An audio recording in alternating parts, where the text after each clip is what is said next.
Voalohany volana desambra andro iraisam-pirenena hiadina ny tsy mikaretina VIH sida. Teto Antsiranana ihany koa nanamariana izany. Tao anatin'ny afatry ny sekretera jeneralin'ny firenena mikambana izay novakiany solotena mahatry ny firenena mikambana eto Madagasikara, Ramatoa Fatima Samora, no nanambarana fa efa maro ny ezaka atao hanafoanana ity tsy mikaretina ity. Mihoatra ny 900 ny ezaka fisorohana sy fitsaboana maneran-tany. Nidina 500 kosa tamin'ny firenena misy 520 ny tahan'ireo voatratra ny tsy mikaretina. L'objectif du millénaire pour le développement relatif à la lutte contre le VIH-Sida est clair.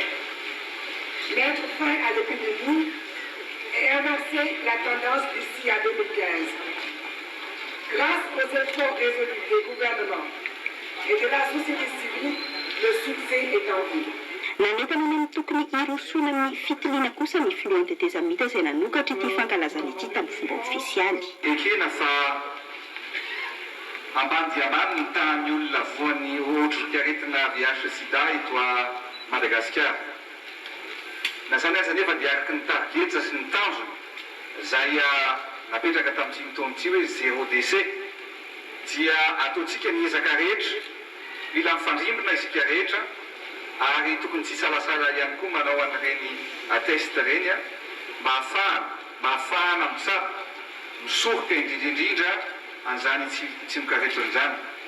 Ray dia mampirisika ny tanora ny tokony araikitra rehetra na ara-pinoana na ara-panjakana na eo amin'ny lafiny fanabeazana mba hifanometanana mba ampiana ny tahany zany olona voan'ny otrikaretina sida zany eto Madagasikara. Nitandrina tratrarina hatramin'ny taona 2024 ny tsy isian'ireo vola intsony, ny tsy isian'ny fanilikinihana mitondra ny sorotraretina ary ny tsy isian'ny fahafatesana no ity VIH-Sida ity intsony.